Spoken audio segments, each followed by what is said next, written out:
que rica y abundantemente queremos decirles de que el Señor está por retornar por un pueblo que le espera.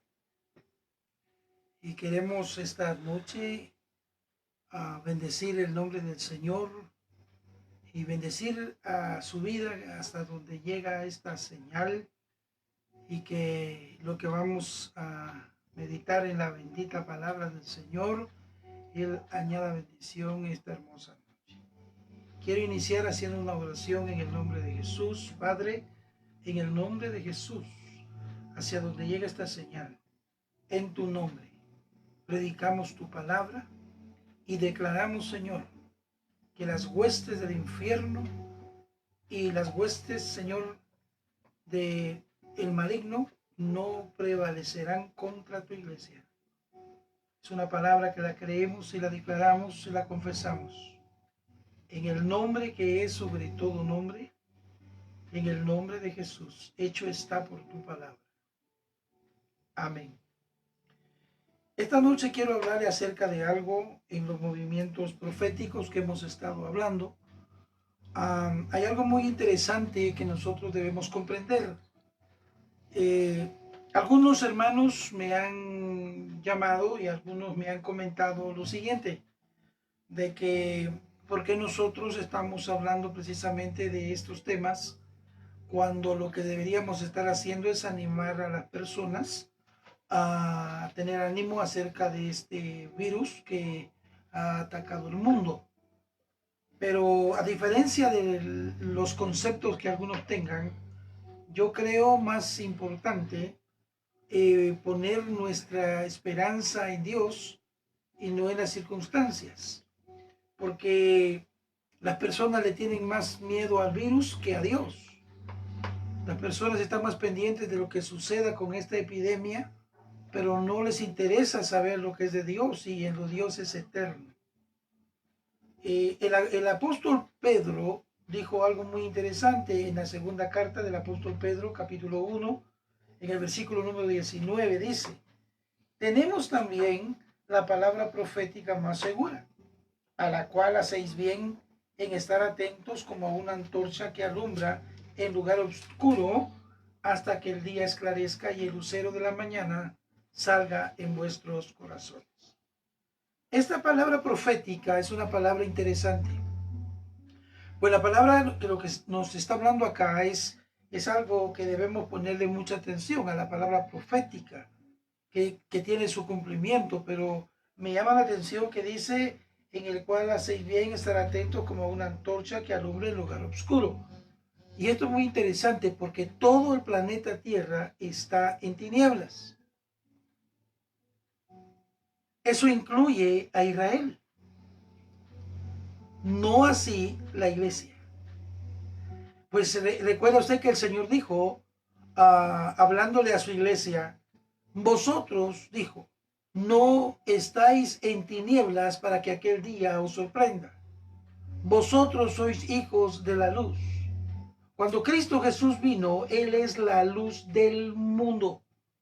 Pero de todo el planeta Tierra, no. De aquellas personas que han decidido creer en Él. De ellos es la luz. Y toda persona que cree en Jesucristo anda en la luz. Toda persona que no camina en la luz de Cristo anda en tinieblas. Eso es lo que la Biblia enseña. Y por eso nos hemos interesado en transmitirle a usted algunos conceptos proféticos, escatológicos, que, dicho sea de paso, se dejaron de predicar muchos años atrás. En las varias décadas que llevo de predicar la palabra del Señor, he observado que ya este tipo de temas muy escasamente se tocan, por muchas razones. Pero en lo que a mí se refiere al ministerio que Dios nos ha dado, es una forma de seguir predicando la verdad, y mientras Dios nos dé oportunidad y tengamos esa bendición de predicar la palabra, la predicaremos de esa manera como la Biblia lo enseña. Y me llama la atención hablando de la palabra profética, porque esto nos lleva a lo que queremos observar en esta hermosa noche. En el libro de Daniel, capítulo número 9, aparece una descripción muy importante. En el versículo 24 del capítulo 9 de Daniel, 70 semanas están determinadas sobre tu pueblo y sobre tu santa ciudad para terminar la prevaricación y poner fin al pecado y expiar la iniquidad para traer la justicia perdurable y sellar la visión y la profecía y ungir al santo de los santos.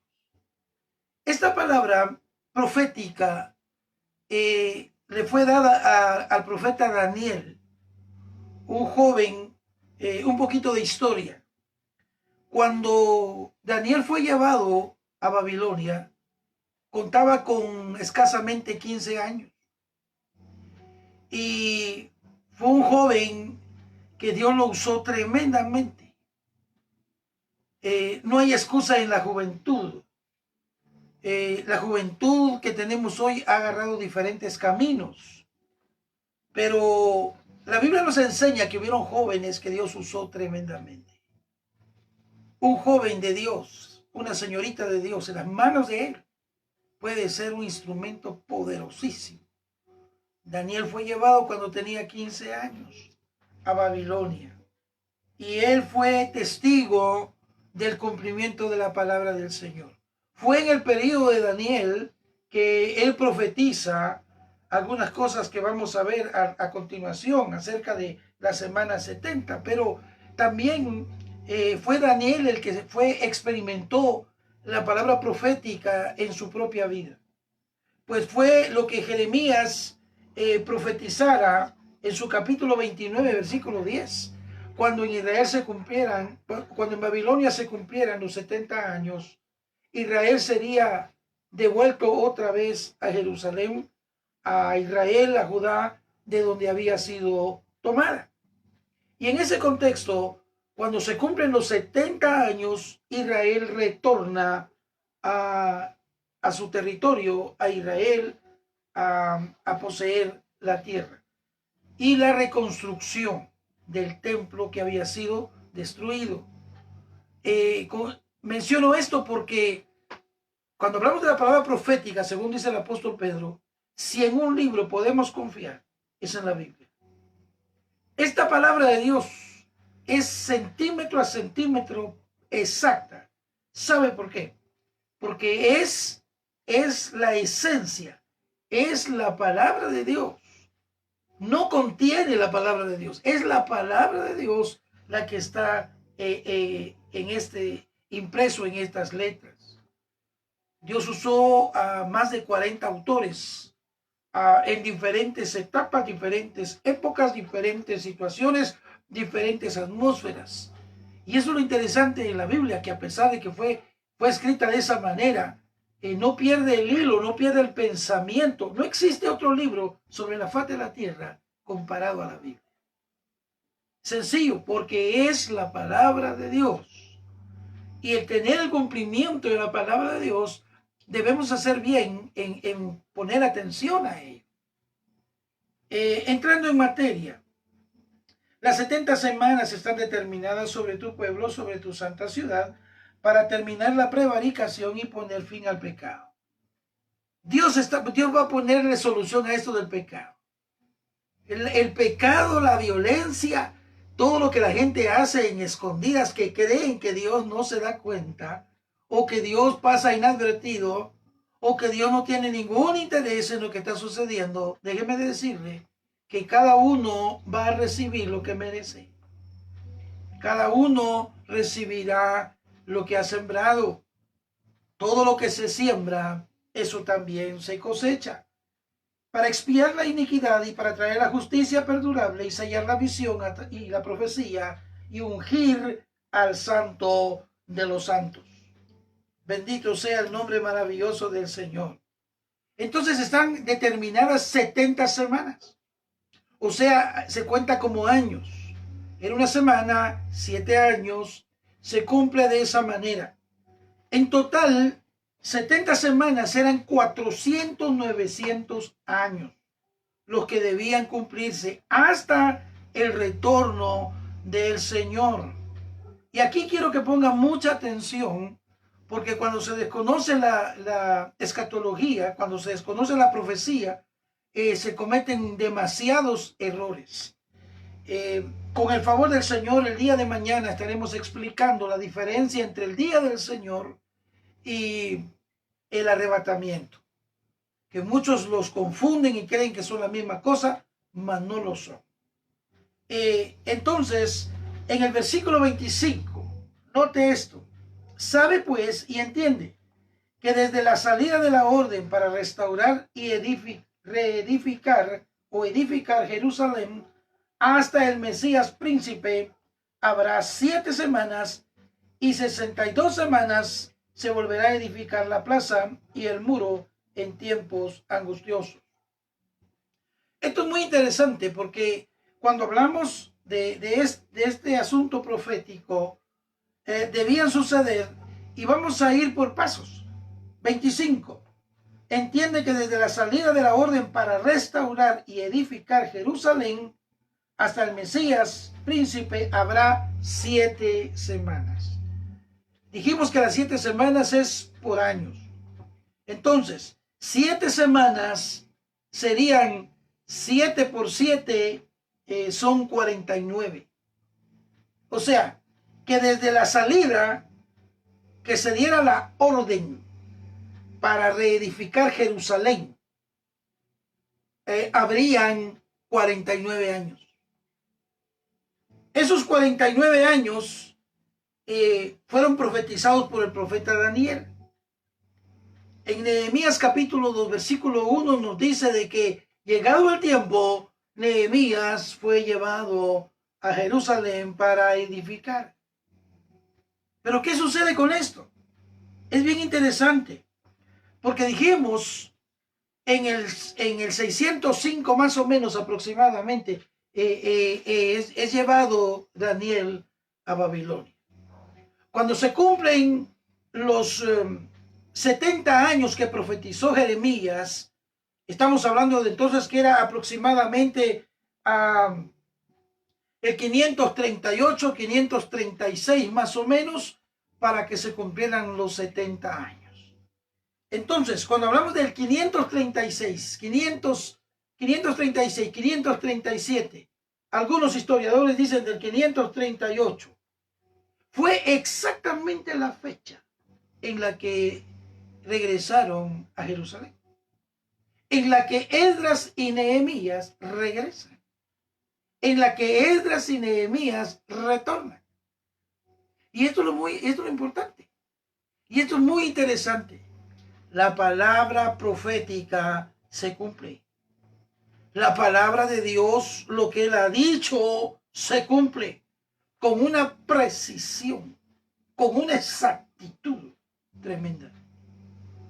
Los 70 años se cumplieron, y en el año más o menos 536 que habían pasado, es la fecha exacta en la que regresan a Jerusalén a reedificar. Entonces, los primeros 70 años de cautiverio se cumplen. Ahora, en el 536, para que se cumplan los 49 años de la reedificación, Israel tuvo 3 regresos desde Babilonia.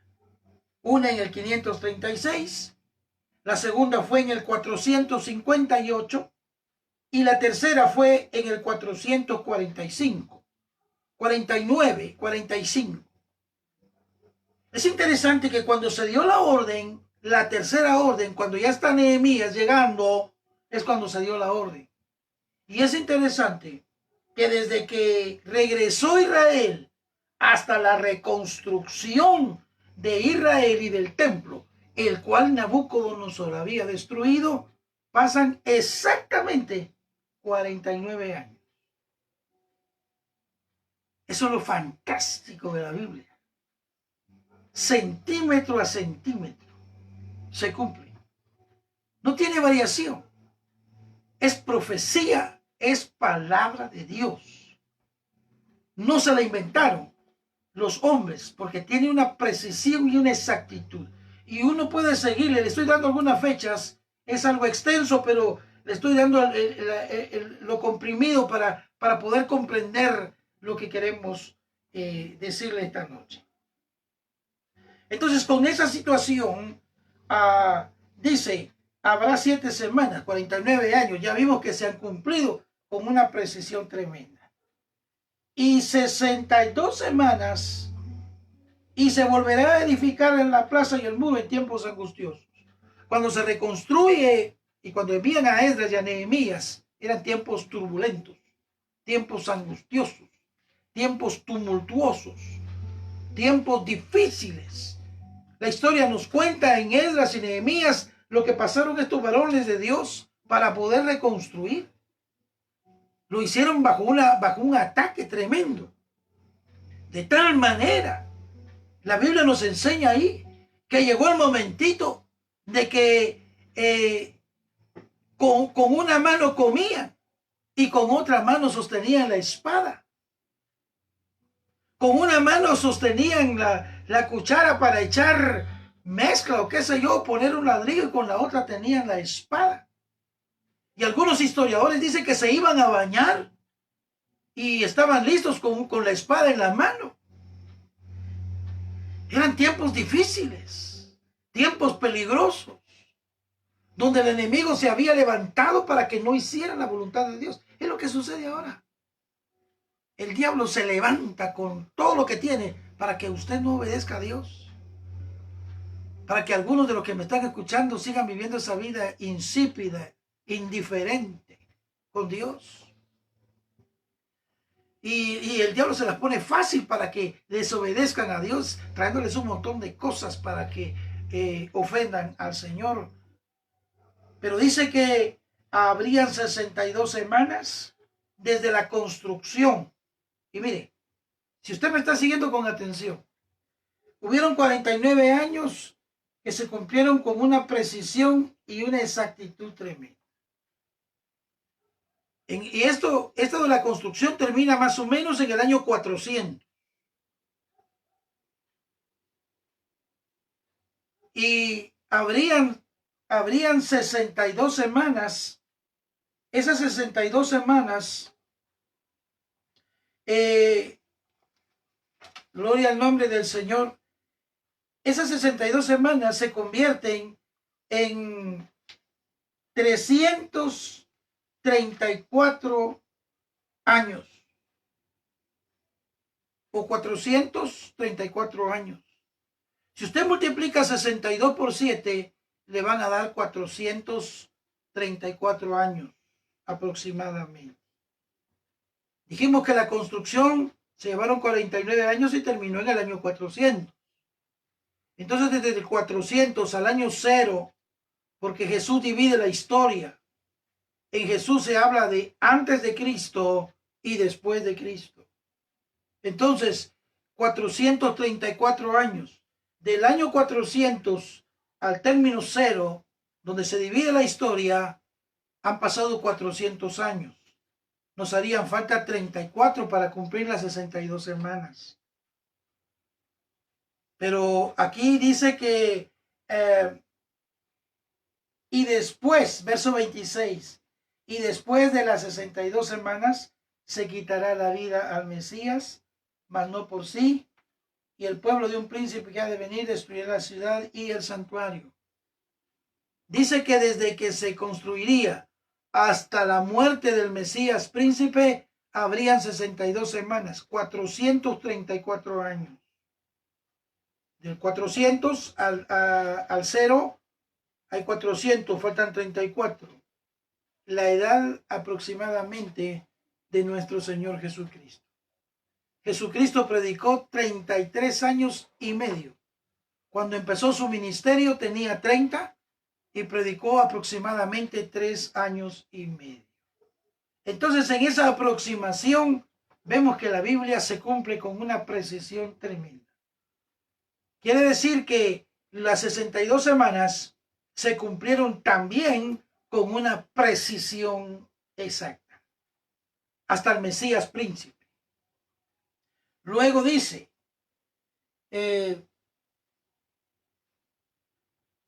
y su fin será la inundación hasta el fin de la guerra, durarán las devastaciones. Ese príncipe que apareció, que destruyó el templo, fue el soldado Tito, romano, el general Tito, el que destruyó a Jerusalén en el año 70. Pero eso solamente es una añadidura de lo que nos cuenta la historia y de lo que estaba profetizado. Oiga, entonces quiere decir que si la primera semana, que eran 49 años, se cumplieron en la edificación, y las 62 semanas, que son 434 años, que era hasta el Mesías príncipe, tenemos aproximadamente 69 años. Gloria sea al nombre maravilloso de Cristo nuestro Señor y Salvador. Entonces, si tenemos eso a 434 años más 49, nos dan un total de 483 años.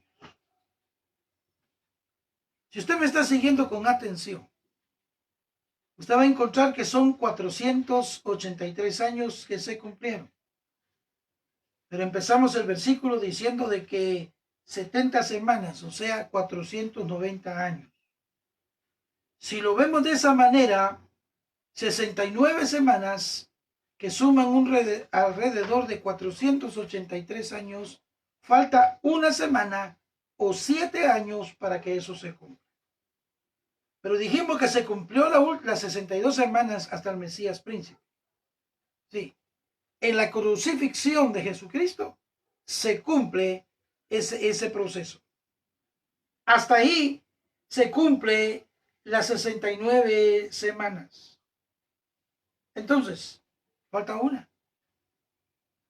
Faltan 7 años para que se cumpla la palabra. Para que se cumplan las 70 semanas, hace falta. Gloria sea el nombre del Señor. Faltan 7 años que se cumplan. Ahora déjeme explicarle y ponga mucha atención. Verso 27. Y por otra semana confirmará el pacto a muchos, y a la mitad de la semana hará cesar el sacrificio y la ofrenda. Después, con la muchedumbre de las abominaciones, vendrá el desolador hasta que venga la consumación y lo que está determinado se derrame sobre el desolador. Esto es muy interesante, porque ¿qué pasa entonces con la muerte del Mesías, el Señor Jesucristo, cruz del Calvario? Ahí se cumplieron las 69 semanas, dijimos entonces 483 años. De ahí para acá han transcurrido aproximadamente 2000 años. Si lo tomamos literal, han transcurrido 2020 años en lo que vamos, ya en el tercer milenio. Entonces, ¿cómo está el asunto?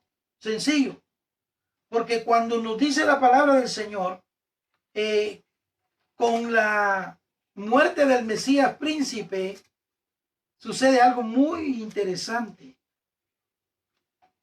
Dice la bendita palabra del Señor, hablando sobre eso, en el versículo 25 de Romanos 11. Porque no quiero, hermanos, que ignoréis este misterio, para que no seáis arrogantes en cuanto a vosotros mismos, que ha acontecido a Israel endurecimiento en parte hasta que haya entrado la plenitud de los gentiles. ¿Qué sucedió entonces? Con las 69 semanas ya cumplidas, con la muerte del Mesías príncipe, el reloj de Dios para Israel se detuvo. Se puso en pausa.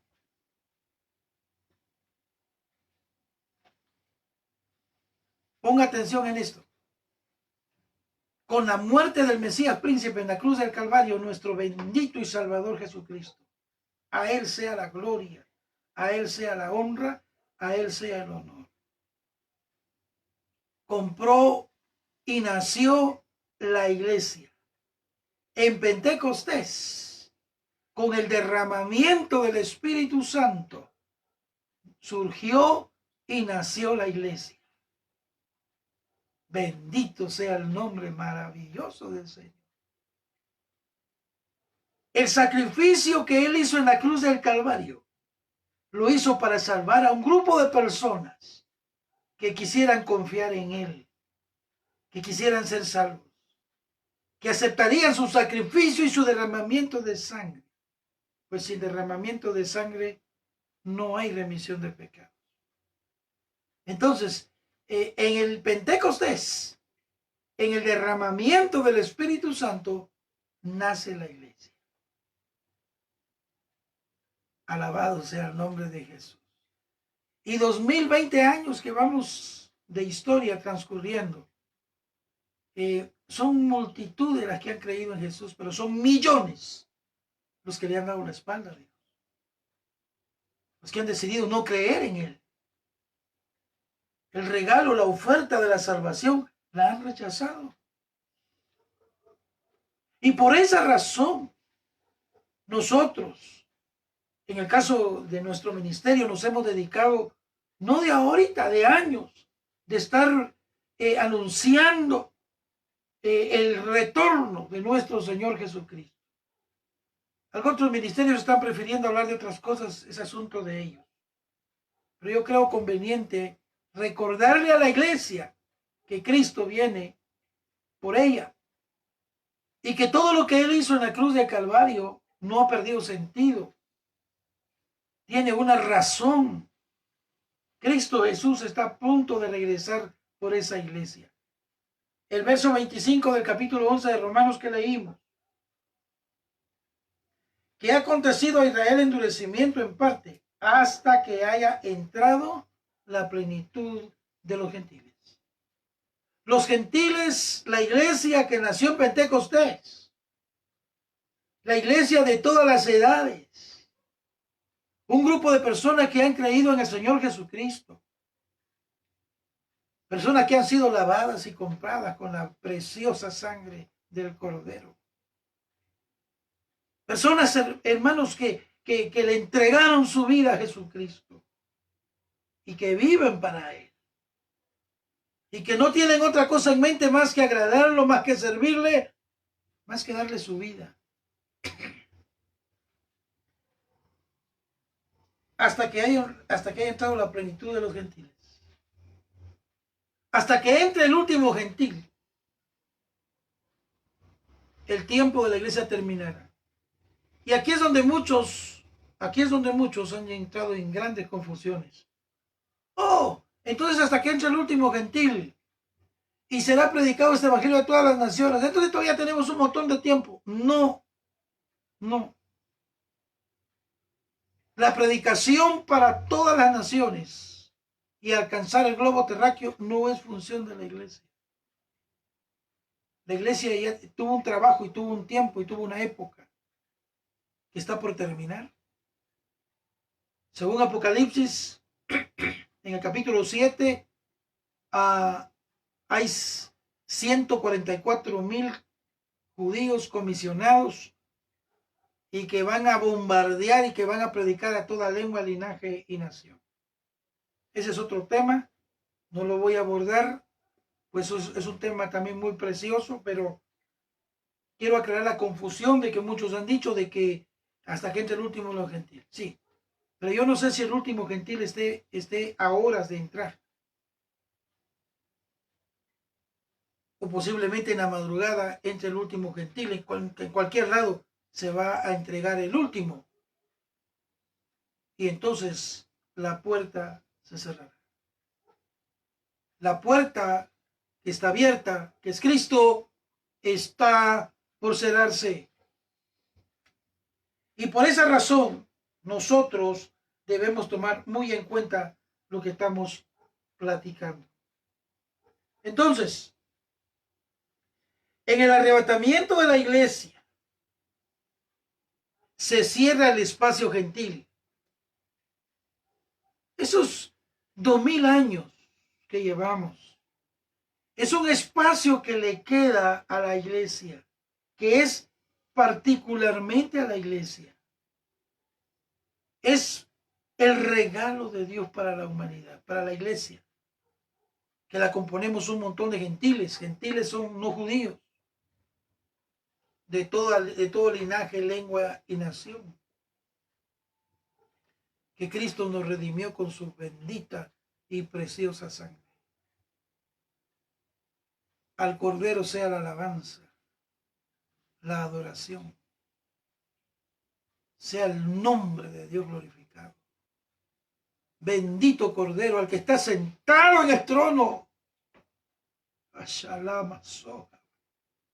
Al que está sentado en el trono, sea la alabanza, sea la adoración, sea el Cordero, sea toda gloria. Bendito sea el precioso nombre de nuestro Señor Jesucristo, Salvador de nuestra vida. Cuando se cierre ese periodo gentil, es el periodo de la iglesia. La iglesia nació en Pentecostés y termina su función en el arrebatamiento de la iglesia.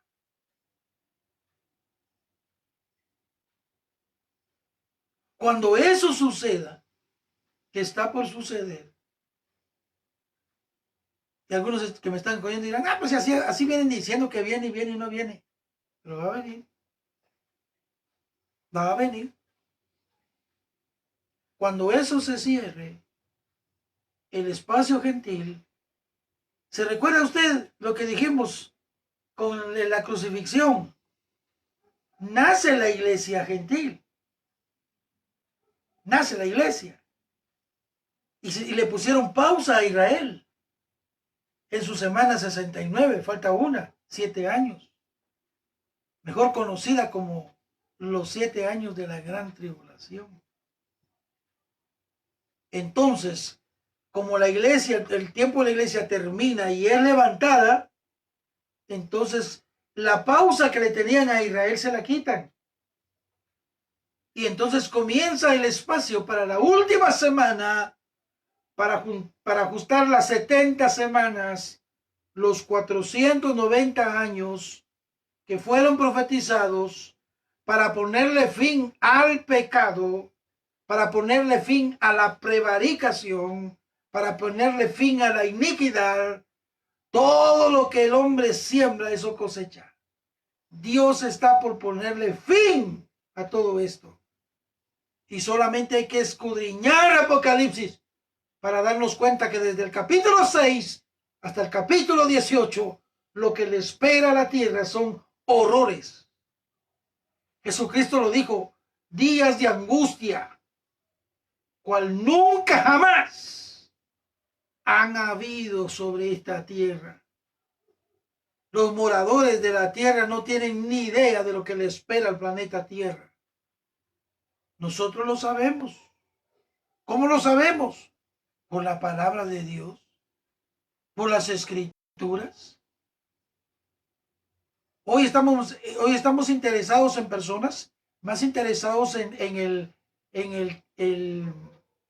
el asunto climático que en Dios. Les interesa más lo que esté pasando en el ambiente, en el descontrol que hay en el clima, que en Dios. Nadie quiere tener a Dios en su noticia. Hay un fenómeno, porque años atrás yo observaba que cuando había un temblor, un terremoto o alguna otra cosa, las iglesias se llenaban. Hoy he observado con mucha atención de que con este virus, antes de que el gobierno nos mandara a encuartelarnos, la gente insensible, la gente se ha vuelto indiferente, insensible. Ya no le afecta nada. Ya nada les da miedo. ¿Saben por qué? Porque sacaron a Dios. Y cuando alguien saca a Dios de su vida, cuando alguien saca a Dios de su modo de vivir, lo único que le espera es la muerte. Lo único que le esperan son desgracias. La última semana está por arrancar nuevamente. Ahora, ¿cómo lo sabemos? Por dos razones. Una, por el asunto que ya dijimos del arrebatamiento de la iglesia, el asunto profético. Y dos, por los asuntos que estamos viendo y ya como proféticamente cumpliéndose. Es interesante notar que todo lo que estamos observando tiene una razón muy interesante. Hablábamos algunos días sobre la guerra de Og y Magog. Capítulo 38 y 39 de Ezequiel, que eso es eminente. Esto es un hecho. Esto va a suceder. Eso ya se está gestando. Aproximadamente en diciembre, terminando el 2019, para iniciar ya nuestro año 2020 en el cual estamos, es interesante que aparece una portada en la que Putin, el presidente de Rusia, está haciendo una alianza con el señor Netanyahu de Israel. Y es interesante que están inaugurando algo, pero la amistad con ellos. Para los que conocemos de escatología y los que conocemos de eventos futuros, sabemos de que eso es una farsa. Hablar 20 años atrás de una relación de amistad era imposible. Usted sabe que con el comunismo detrás de la cortina de hierro, eso era, y los que experimentaron, los siervos de Dios que experimentaron las torturas detrás de la cortina de hierro, nos podrían atestiguar. La mayoría de ellos ya están con el Señor. Pero después de 20 años, empezando el 2000 para acá, otra vez las alianzas han comenzado. Israel debería recordar que Rusia siempre ha trabajado todo para sus propios intereses. Quiere decir que, como sucede en la política, la diplomacia y la demagogia son las cosas más tremendas. En enero, el 25 de enero de este año, del 2020, el señor Trump, juntamente con el señor Netanyahu, hace una propuesta de paz en las que está involucrado Israel y Palestina. Me llamó mucho la atención un documento que llegó a mis manos donde dice de que los palestinos no quieren que hayan donaciones, o por lo menos 2 estados, porque para los que no sabían, las 2/3 partes de Israel son judíos, y la otra tercera parte de Israel que viven ahí son árabes musulmanes, islámicos. Lo único que están esperando es un momento estratégico para pronunciarse. Ellos dijeron, nosotros no estamos de acuerdo en 2 estados. La ONU propuso 2 estados, uno israelita y el otro palestino. El señor Trump también puso la situación. Y de alguna manera, Netanyahu también arriesgándose a las controversias de su país,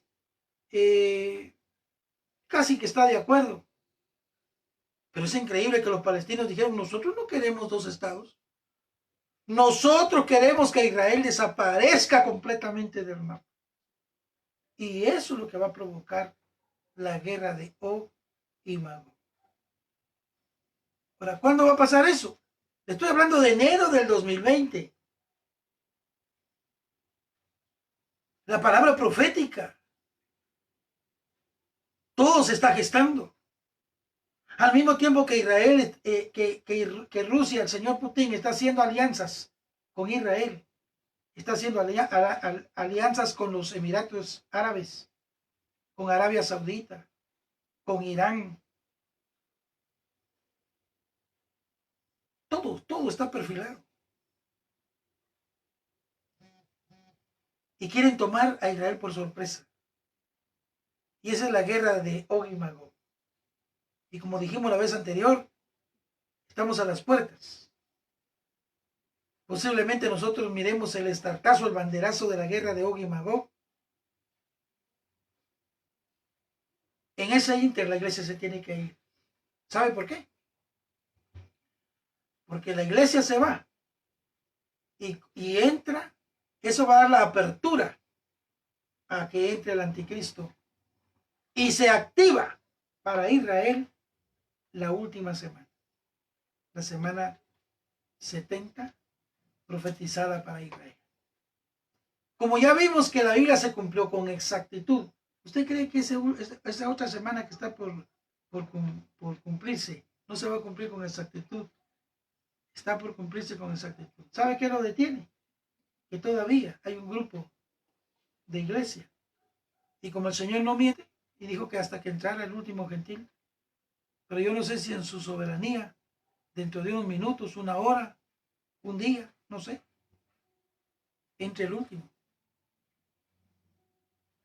Y cuando entra el último gentil, se cierra la puerta de la salvación. El capítulo 4, versículo 1 de Apocalipsis, sube acá. Vio una puerta abierta. Juan representa a la iglesia que sube. No puede empezar la fiesta acá de la gran tribulación estando la iglesia presente. Por eso la iglesia está a punto de irse.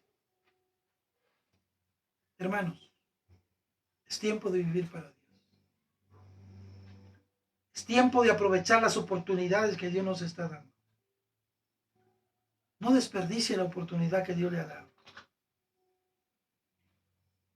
Dios nos está dando una oportunidad cual nunca jamás se nos ha presentado. Bien dijo que enviaría al profeta Elías para poner el corazón de los padres, de los hijos de los padres. Curiosamente, nos mandan a encuartelarnos como familias. Qué oportunidad la que Dios nos está dando. Si en la mente de Dios ha estado siempre salvar familias, qué oportunidad maravillosa Dios nos está dando. De reunirnos como familia, de adorarlo como familia. Y primero Dios, que cuando salgamos de todo esto, nuestra vida sea una vida de vivir para Dios. Y no como muchos que les pasa el miedo y vuelven a su vida de pecado y a su vida de indiferencia con Dios. Porque esto no es cuestión de miedo. Esto es cuestión de realidades y de convicción. Compromiso. Para terminar, me hacían una pregunta. Si los nenes chiquitos, los nenes de la gente perversa, ¿qué va a pasar con ellos en el arrebatamiento? ¿Se van? Porque los pecadores son los papás, no los nenes. Y hasta que los nenes tengan conciencia, podrán presentarse como culpables. Antes no. Entonces los hijos de los impíos, hermano, sí, repito, los pecadores son los papás. Los marihuanos y los borrachos son los papás, no los nenes. Porque los nenes son de Dios. Hasta que alcanzan el discernimiento del bien y del mal. Y así hay otras preguntas que nos han estado llegando y que conforme los programas se vayan dando, los vamos a ir respondiendo. Y no se pierda la transmisión de mañana. Mañana estaremos hablando de un tema muy, muy, muy importante. Padre, en el nombre de Jesús, bendice al oyente. Que tu palabra corra y sea glorificada. En el nombre de Jesús. Amén.